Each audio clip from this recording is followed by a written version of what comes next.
Very promising. They're getting pricing right now. We're pricing two options, 50 to 100. You guys can say it. 50 They waited to, for introduction. 50, no, I'll let them do that. 50 to 100 and 100 up. I can tell you, I'm being told right now, if we can get 100, the premium drop 40%, which is huge. So once we get confirmation on the pricing, we'll actually put out what that looks like. Because right now we've had, out of the amount of agents we've had, we had 67 that would said they would be interested in participating. So we have a push to get to that 100. We do have some other news that will help us potentially get to that 100. So this is not public. It comes out as of today. But as of yesterday and this morning, we acquired an office in Davenport, and we will bring on, it brings in 28 agents. Last year it did about 90 million in production and 500 and some units. So we have a quick video to show in regard to that. Woohoo!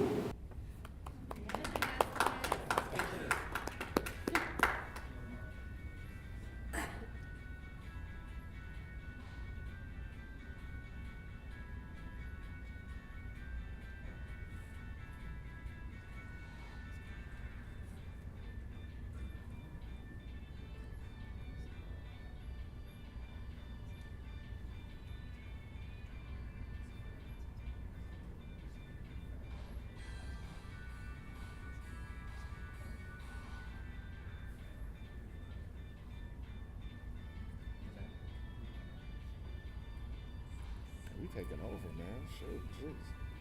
There's 4 of us now? 5? Oh my goodness. So you and Jeremy. Well, Wait, is it Jermaine. Jermaine? Sorry, Making Jermaine. fun of 2-letter first names.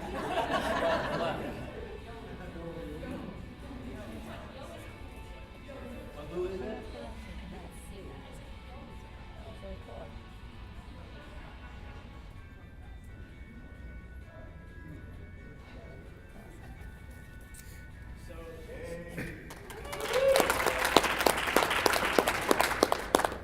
Day there yesterday with everybody. It's a very nice office. The company is 3 years old, so they've gained a lot of ground in 3 years. If you're ever over there, obviously send your referrals over there. If you're ever over there, it's a 3,500 square foot office space, very nicely done. We'll have some photos and stuff of that coming out soon. We will maintain, the owner in which we purchased the company from still has an office in Moline across the river, so we will maintain an affiliation with his RE/MAX Elite office over there. So it's definitely exciting, and it happened really fast. Yes, it did. So if you have any questions on that. With that being said, we'll get started. I will first go through and have everyone introduce themselves on the panel, and then we'll go through some questions. Our real focus today, what a lot of people asked for, is we have some 4 great agents here who have been in the business for 5 to, well, 1 a little more, but 5 and under years, and how they got here in that time period and the growth that they've had. So first, your name and how long you've been in business. Brian. Down here? Okay. My name is Bryan York. I've been in the business. I got my license the very end of August of 2016. I started at Concepts about 3 weeks after that. So, what was the other question? I think that was it. Okay. Your name and how long you've been? Make sure to speak up. We're in a big room. Chris Moore. Had my license. This will be my 10th year, but I've been doing it full time. This will be my 5th year. Yeah. Oh, too late. Oh, snap. Okay. It's Other way. Michelle's turn. It's Michelle's turn. Oh, it's Michelle's turn. Wrong way. Wrong way. I'm Michelle Hanson. This is my 4th year in the business. I'm Lindsey Aaron, and I got licensed in July of 2016, and I've been with Concept since, so 2.5 years. I have a microphone, so you guys can keep that. So, okay, I'm gonna go a little off from the topics here. So we're gonna start with Brian, put him kind of on a hot seat here. So Brian had a huge jump in numbers in the last year, so we'll start there. What do you attribute that to, marketing wise?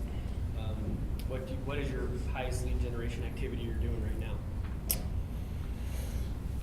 What do I attribute that to? I think I attribute it to answering my phone and calling people back.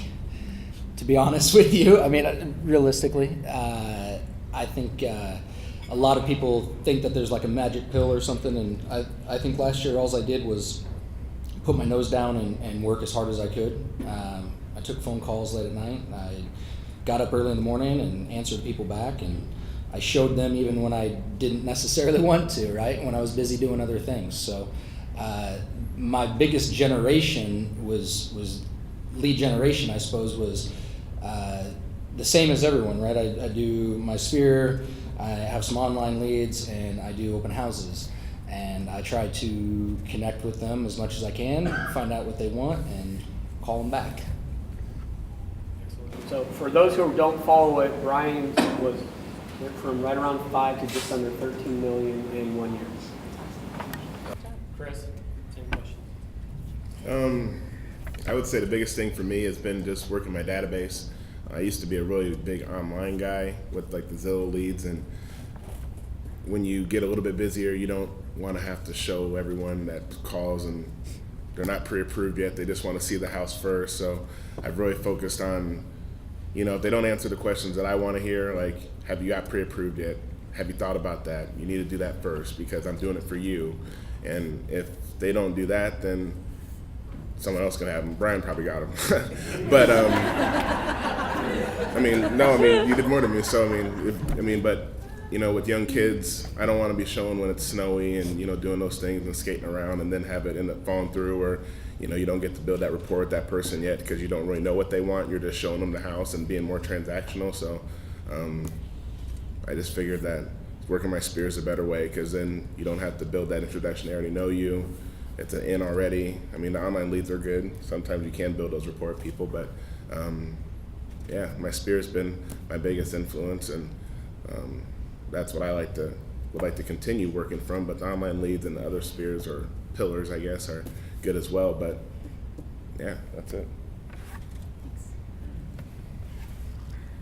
Our highest lead generation, I would say, is just making relationships in our community. We're very passionate about where we live, passionate about where our kids go to school, which happens to be Southeast Polk, but I'm happy to sell in Waukee as well, sorry. It's okay. But I believe I don't pay for leads. I don't want to chase people around, and I take my safety very seriously. I would say this year and last year I have taken it to another level. And that probably changed when we adopted a child and we're also foster parents. And so forewarn to the brokers on the most serious note has been really important to me. And I've actually been able to be a resource to somebody whose children were headed in a very bad direction. So given that safety is super important to me, I never know who's answering the phone, so I never know Brian's answering the phone. I'm answering.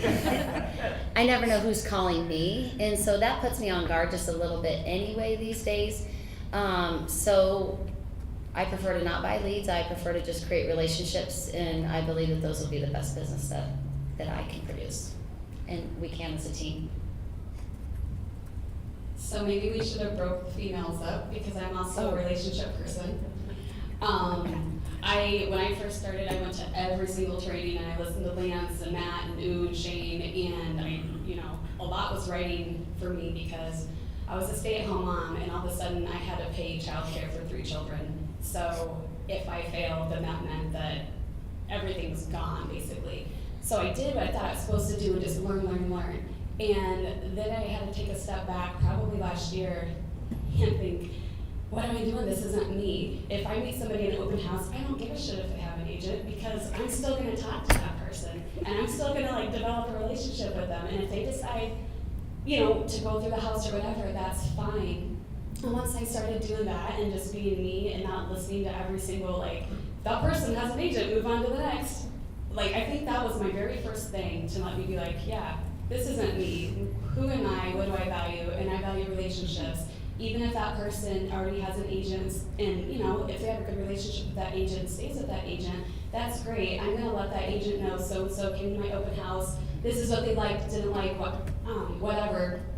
But then, so since I value relationships, how do I get my leads and my lead generation, I've found some very great lenders that I work with that I have a high percentage of referrals from. And I also am involved in the community which I live, which is Norwalk. And I think just by doing things like being out in my community and establishing relationships with all people, whether it be through school or whatever, that's where and a lot of that is Spear too, I guess, because I was raised in Norwalk. But I think that that's really helped me get to where I'm at, is like more focusing on me developing relationships versus chasing a lead that might not, lead out too much. But with that being said, we get Remax leads, right? And I still will, I'll accept that lead and I'll call that person. Do they always pan out? Usually not. But I'll still meet those people at coffee shops, and guess what? Then a relationship is formed, and then we learn who each other are. And we want to move forward with this relationship as you be my client and you be their agent. And I've had a lot of luck with that, and then get a lot of referrals from them. So. Keep that. Make sure you're asking questions too as they pop up, so you don't forget them. We want to make sure it's interactive.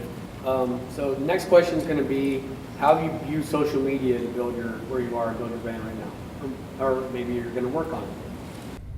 Yes, I'm going to work on it. I do really, really good, and then I do really, really bad. And I hate being like, just sold. And I don't know how many trainings are like, Lindsey, you have to do it. You just have to do it. So I'm doing it now. And I don't know. Like, I don't know if it's helping me or not, but I am also working at branding myself. And I don't know that I'm going to go hog wild on the other platforms yet, because I just don't even know how to do Instagram, InstaChat, whatever.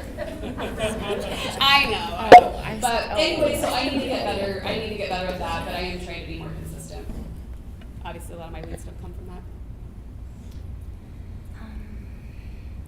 Our social media presence has probably grown a lot in the last probably 6 months. We're using videos of our athletes in our community, as opposed to just letting them know, hey, I'm listing this house, I'm listing that house. And I believe that that's really creating a community type feel. We've also, I prefer to sell houses, but we do also sell shirts that say SEP, we give a Ram, because our mascot is the Rams. And then, so that's another way that we're in front of people as the Hanson team. So just trying to give people a different feel for, but we have a very strong presence social media wise with that.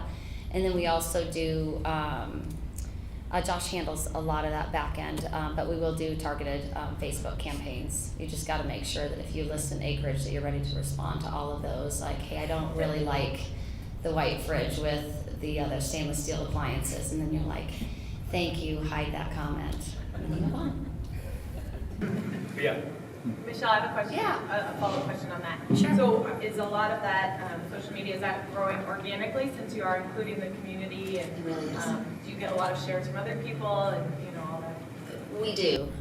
We do. That we're working really closely with the school, and so we do get share. I mean, we get introduced to people involved in our neighborhood too, but we get introduced to people that wouldn't normally. We might not reach them. But I think we're starting to create brand recognition through that, and it's just a different approach as opposed to just shoving houses down people's throats. I mean, they like that, but not every day. I mean, some do, but yeah, ooh. How many shirts have you sold? I'd say that we're just under 1,000. Josh knows. But I, Do you know? Does everyone know what shirt she's referring to? Yeah, can we explain that maybe? sure. Yeah. No, you can explain the shirt, but so the shirt started out as just a few. Oh, And it took a life of its own, and within like a 48-hour period, all the shirts were gone, and they had to order more and set up a website just to handle it. And they've partnered with who's the Ray Gun. Ray Gun's the ones making the shirts. At this point, there are other shirts beyond that you did for the dance team, Roommates, and then reading, writing, wrestling. right, yep, the wrestling one, and then the videos. Has anyone seen the videos? The videos of the athletes, you have the football players, the one where they were like dancing, or who was that? Yeah, so we'll ask the They were football like players doing the cool, questions. like, yeah. And then, I mean, some of them are not good on camera, but that's the best part. And then you have, so we've done football players, we've done girls basketball players. We'll get in front of the wrestlers, we've done the swimmers, but it's interesting to see all the different cultures of the kids. And again, we don't mention real estate in any of those videos. Of course, they're students, but so what we've also done is people come and pick up the shirts at our house. And so we've tried to make that as turnkey as possible, but the shirts are $20, and then we give $5 back to the community, because I don't want to be just known for our focus on sports. We actually equally like academics.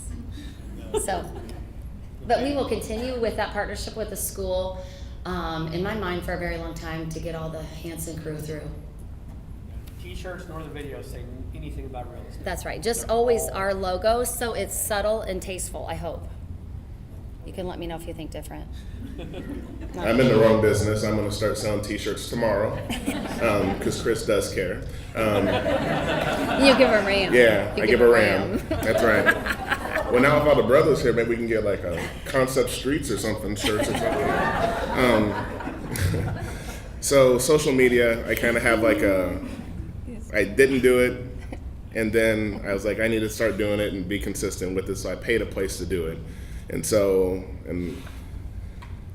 that's been good and bad. So I've noticed that with the stuff that I actually post, like sold photos or just like stuff in general, it does a lot better. Like the other stuff, like, oh, it's wintertime, so now we have to check your water heaters and make sure your heat's on to 68 degrees. That stuff, no one cares.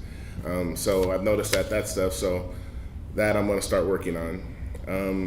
And then videos, that's like the wave of everything, as everyone says, like an R4 and everything. So I'm gonna start doing that. I've been saying it for a while, but I actually got something scheduled to do. So that's gonna be something I'm working on. It's not just something that I'm doing great right now, so. When you say videos, just in general, are you talking about like your listings or- Yeah, so my thought for the videos is more of like not selling that I do real estate, kind of like how she says where like the logo's on it. So I'll wear like a logo shirt, but I'll be interviewing someone in the community. So like, you know, is it real estate related? Maybe like a lender down the line or like a home inspector, but first I want to kind of just do like local businesses, and then people will kind of say, well, ooh, who's this guy in the video that's interviewing? And they're like, oh, then they'll look and then hopefully organically grow, because people are going to be like, well, you know, and then those people that you're interviewing are going to share it, and so kind of get a, not viral, but more of like a homegrown feel where, yeah, so. Can I add something to that really quick? Yeah. I was just gonna say, we did that, sorry, it was a rib company, I'm sorry, you might have wanted that, Well, smoking. yeah. It was like a. Yeah, we do like neighborhood- ribs, we do like I know. ribs, yeah. Barbecue restaurant. It was a barbecue, I'm and gonna it do was KFC local. actually. Okay. do Not that. because I'm black, because it's delicious. Okay, I'll stay away from KFC then.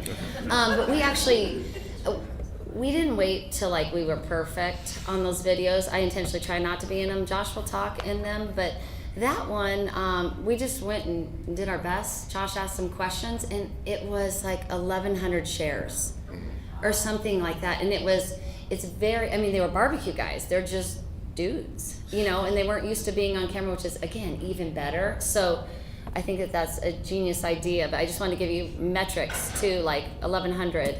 Again, that's 1,100 people that we wouldn't have reached that like ribs. And it was the week after that restaurant opened. Yes, correct. I don't stalk them or anything. I just For social media, I do kind of your standard just sold, those kinds of things. Like Chris said, those seem to get likes and shares. I did create a video for Beaverdale. That did really well. It was the 100th anniversary, and I don't know, you know, I did everything around the area, a bunch of aerial footage, interviewed a couple people at the farmer's market about what they loved about Beaverdale, things like that. And it worked really, really well. It got really good feedback on Facebook. So, you know, I think I need to do more on social media and whatnot. I do know that sometimes social media can be a time suck. I mean, we hear this a lot about, you know, we got to be on social media, and I think that, you have to take a moment and ask yourself what's moving the needle. For instance, I do know of someone, and I'm not going to name any names or anything, but I do know someone that is really super popular, and another agent, really super popular, and just couldn't post anything without it having like 200 likes in 15 minutes, right? But the numbers of sales didn't reflect that. So I think that we're pushed constantly to do social media, but what is moving the needle, right? I think that to market our listings and things like that, using social media combined with things like AdWorks and focused targeted ads and things like that, I think that's really important. Like Michelle said, there, sometimes you'll get some comments or some leads that, or maybe you're chasing your tail on some of those. It just depends. But I think that the idea of social media is to use it really to leverage your spirit already, and just keep that top of mind. Here I am, I'm doing this, and try to strike that balance of not shoving it down their throat, but just remember that you can go down a rabbit hole really quickly about trying to find the perfect thing to post, right? And there's really not that. Next thing you know, you're 2 hours in and you haven't really done anything, but you did find out that so-and-so got a new puppy. That's helpful. You can, maybe send a dog treat with a little note, pull one out of Matt Morrow's tricks, and send a card, and that works, people like that kind of stuff, I know that, but I do think that sometimes we're too focused on that rather than getting down to business and working it. I know that you can use it, and some people use it really well, but it's one of those things. I do think that I could do it a lot better, using more video. It seems to be working. I know that Shane's team uses it really well. It looks like everyone is really responding to that really well. I guess my point is just, all in moderation and what is moving the needle. Okay, cool. Any questions? So, what are your biggest challenges? What do you want to work on? What are your goals for 2019? My biggest challenge, I think, is time and time blocking. And there again, it kind of goes down where that rabbit hole is, right? There's so many avenues to business, right? I think that when you first start, you're like, you go to these classes, kind of like what Lindsey was saying, and everyone gives you all these ideas, and you have to do this, and this. And then, it takes time. You go down those rabbit holes, and then you realize, well, that particular thing that I did right there didn't equal, maybe that wasn't time best spent, right? So I think reflecting on what really does move the needle, and trying to focus your time on that 20%, right? We all hear the 80-20 rule, the 80-20 rule. What is that 20%? And that 20% is not the same for me as what it may be for you. Maybe that 20% is your social media, right? But for me, I have certain things that I do, and I need to reflect on that. I think we all need to reflect on what that 20% is for each and every one of us, and then time block that. Do that thing over and over again. And for me, especially with having a new baby, just trying to time block and find that balance, right? Which, David Goggins says that the balance is a myth, right? You got to be insane about it. You got to go for it. And I do believe that to an extent, depending on where your business is, right? If you're first starting out, I think that you really do need to get in there and just crush it. You need to go after it in order to really get your spirit around you to believe in you, right? And just go out there and really do it and set that business. And then you can kind of start to go off and change that. But at the end of the day, my biggest challenge, I think, is still that time blocking and making sure that I'm not wasting time, because that's my most valuable resource at this point. Biggest challenge, I would say for me, I'm an introvert, so I don't getting out of my comfort zone. So getting out of my comfort zone in the way of doing more networking stuff, starting to do that, and then doing the videos and stuff like that just to improve. I feel I time block pretty well, but just being consistent with what I'm doing. If I say I'm gonna do it, make sure that I do it.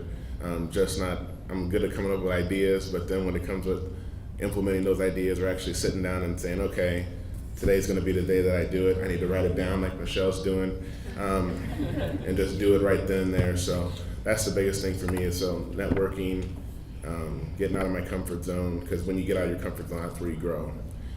So doing stuff that you're comfortable in doing.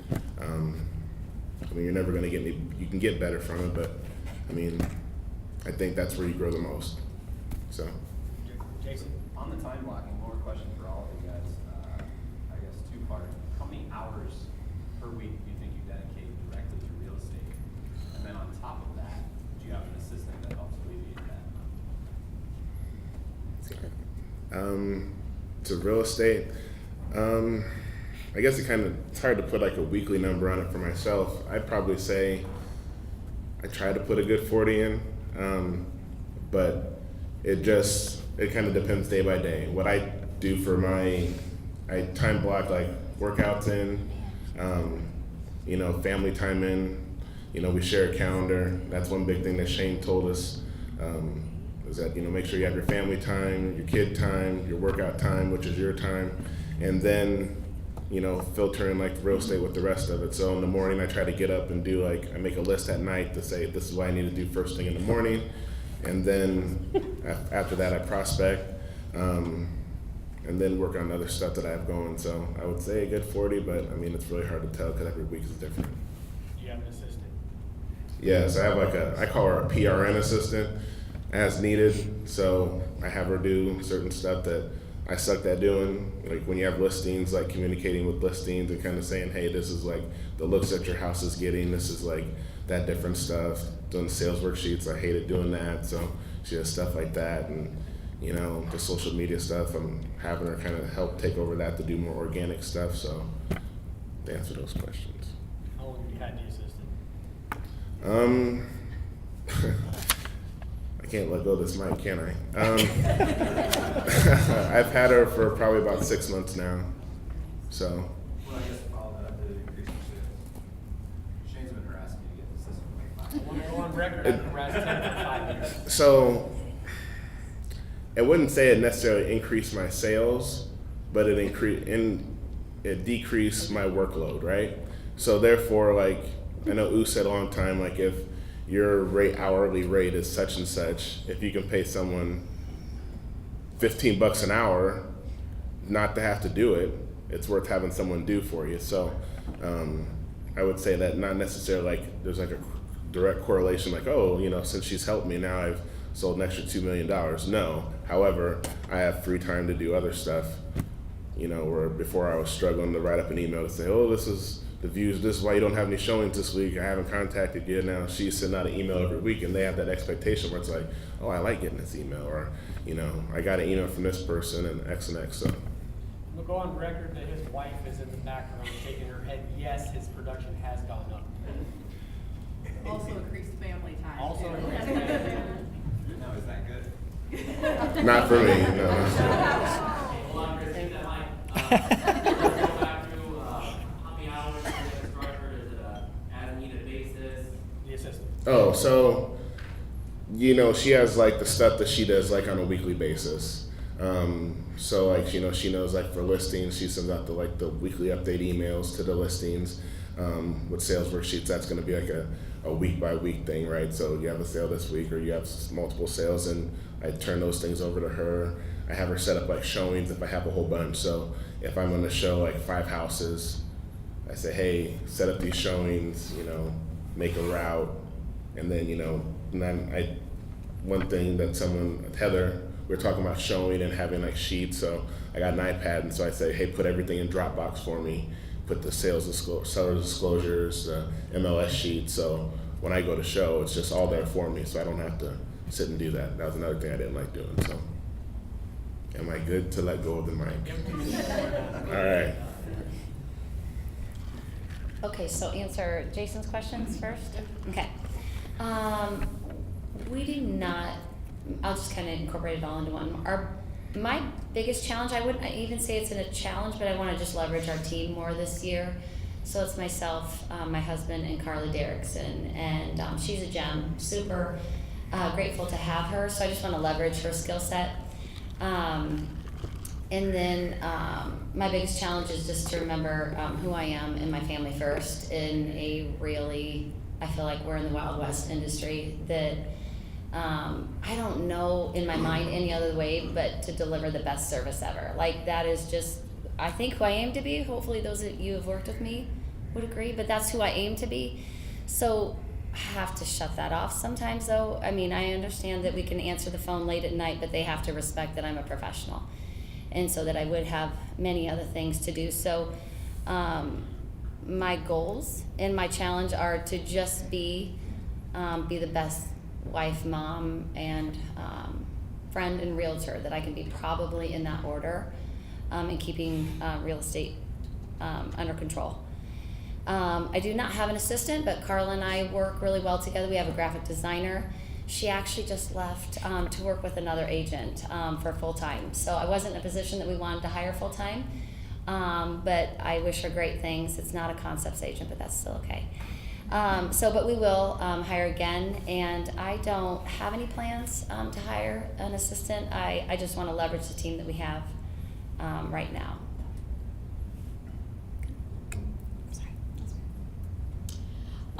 As far as biggest challenge, I would say time blocking is a challenge for me because we get to do what we want, right? There's always later. So sure, I'll go show you this house at such and such time that I was gonna do whatever, but then I don't set up a time to do my whatever at a later time. So then I feel like I'm always trying to catch up when really I'm not producing 20 million a year. So it's, I mean, I have time, right? It's just, so I'd say that's a challenge for me, and that's like my top goal this year is to time block and stick to it. And like my phone, like, so, you know, your phone goes off and you look, like honestly, like turn it off and just put it over where I cannot see what's going on, because really, it's just gonna be 45. You're the only one that has it up here.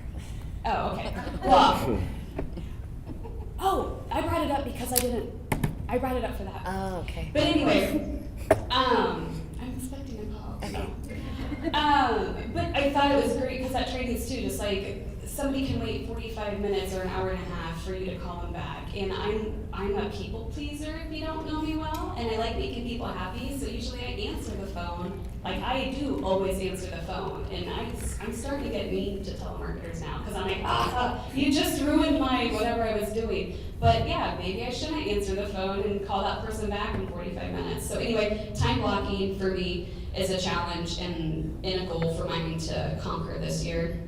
Another challenge for me is choosing where to focus. And I feel like, not to say I'm a seasoned agent now, because it has only been 2.5 years, but I feel like at the beginning I was learning so much all at one time. And yes, this is how I'm gonna do for sale by owners. This is how I'm gonna approach expireds. This is how I'm gonna do this, because I need to have all these pillars, but I didn't get one system in place successfully before going on to another thing. And I have notes, I have binders in my office right now of all these notes from all these trainings, and I just look at it like, I haven't reviewed my notes, so I haven't done anything fully yet. So I kind of fly by the seat of my pants. I have it all up here, what I do, but it's not written down, and I used to be very type A anal, and it bothers me that I don't have all my systems written out. But that's another goal for this year, and I will do it. But I think like it was that challenge that I need to get over is just like figuring out what I want to perfect first, and then choosing a different pillar to attack. I guess the assistant, I've had an assistant in the past. Why I chose to start with an assistant is because I suck at social media. So if somebody could just post stuff for me, that'd be great. Only she was not me, and stuff she posted was not that's not who I am as a person. Like I'm not, I won't say anything to offend anybody, but we're just two very different people. So you can tell if something comes out of my mouth versus something that came out of hers. So I just felt like it wasn't authentic. So I started taking her away from that, and then asking more, hey, can you help me with like forms and .lube, and this is how we process a listing, and things were kind of okay, but just, it took me more time to train her. Like, I would get 18 texts in a row, and or I'm showing store, I'm like, do I really need to answer you that yes, put down my name as a listing agent? So I got really frustrated because I felt like, this is taking so much more time. But she ended up getting like a full-time freelance writer position at the same time that I was maybe gonna cut ties. And anyway, it happened in the fall when I ended up dying for business. So it all worked out in the end. And my team is gonna be growing a little bit, and I don't really know what capacity it's gonna be licensing an agent, so we'll see if that's gonna be any assistantship duties or kind of just what Michelle's talking about as well. So, I don't know. And I had it as a PRN, but then I had like a 10-hour a week, if that was part of the question. Real quick, I think, maybe Brian or Chris asked, real quick, how many hours a week are you putting into real estate? Brian. Just fast. No, Brian. Yeah. Chris said 40, I think. I think that I am between 45 to 50 right now, depending, but, you know, like next Thursday, I'm gonna skip out in the middle of the day and go to a Valentine's party for my daughter, or if my kids are sick, or whatever. So I don't know, it kind of ebbs and flows, but I counted, and maybe sometimes it's only 40. I'm impressed. You know, I feel like I'm on call all the time, and I need to work on that. I don't want to be on call, so when I'm speaking honestly, and when I whispered to Lindsay, I'm like, are you 80? And she's like, 40? And so I was like, okay, so maybe should I say 60? You know, like, I'm not proud of that number, but I just feel like I'm on call 80 hours. And so I know I can't count when I volunteer at the school, but they're still texting me. You know what I mean? So I'm not sure, honestly. I just know that it is not 40, because I know that I work from when the kids leave to when they get home, and then when they go to bed and I watch a Dateline, I'm still hitting it hard. Emily's laughing because that's what I do. Like, so it's a lot. I'd say I'm probably in the same boat as Michelle there. It's pretty much whenever I get that text, whenever I get that call. So you're pretty well on call at all times. I mean, there have been many nights where, you know, I was out showing all night and writing an offer and negotiating. I know we've all been there, you know, negotiating. It's 12:30, 1 o'clock, and, you know, this agent has finally responded to me on something, and my wife is like, what the hell are you doing? Come to bed. You know, but it's just one of those things. So I feel like I'm, you know, almost always working to some capacity. I wish there was a way, you know, and I'm trying to analyze it as much as I can. I wish there was a way to put that in a box, but the truth is that there's really, what I'm finding is that there's really not a way to just put it in the box and do the kind of numbers and the kind of service that I want to provide. I do want my clients to tell, you know, other people, man, that guy was amazing. That guy was working on it at this time of night. He was on it at this time in the morning. I pride myself on being that guy. The truth is that I don't feel like I'm any smarter than anyone in this room, but I will outwork you. I'm competitive. I will outwork you. So as far as that goes, I want them to say, this guy worked really hard for me. So it is all the time. I don't know that I can put it in a box. So I don't know if that answers your question, Jason. All the time, man. I'm open 24/7. And do you have an assistant? I did have an assistant. Monica was working for me for a little while. Her mom got sick, and she's now taking care of her.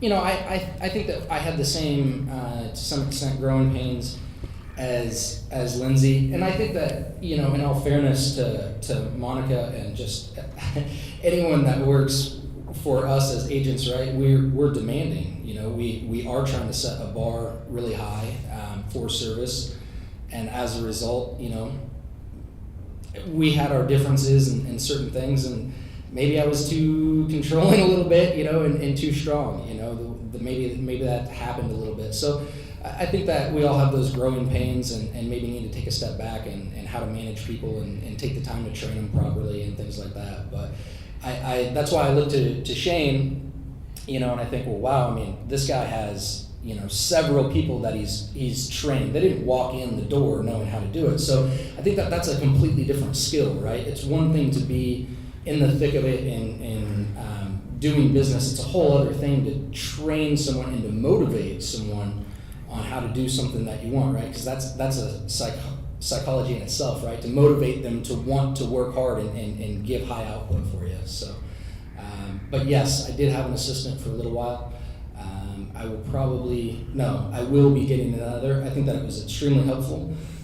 There are so many times where I can't take a call because I'm in a showing. The last thing I want to do is pick up my phone or be looking at my phone when I'm supposed to be having a conversation with someone else. You immediately lose rapport when that happens, right? They know that you're not in the zone with them. And it really truly is all about them at that point in time. So when you're working with someone and you've got a showing request, and you don't want to put that off because you know that an agent being on the other side, right? We're all trying to, man, I've got 6 showings that I need to schedule. Would you answer so that I know that I'm good on this at these times? So there's things like that she was really helpful and could do and could map, and some of the things that Chris was saying about doing some printouts and things like that. So I think that they're extremely helpful. It's just being able to find the time to train, to manage, and to motivate. Excellent. I do want to clarify something. So he referenced our personal staff.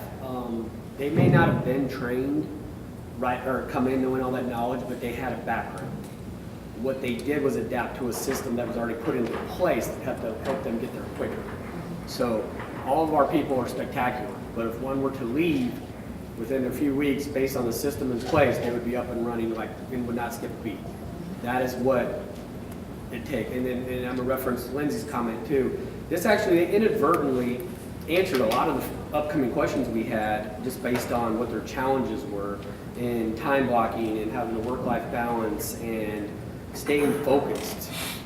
What makes, the panel here is great because they've accomplished a lot, but they're still struggling with a lot of things that a lot of other people struggle with and have trouble getting past. So Lindsey said, her comment was, well, I'm not a $20 million producer, so I have time. You become a $20 million producer by getting that organization with that calendar and being able to do those things. So I just wanted to reference or clarify that.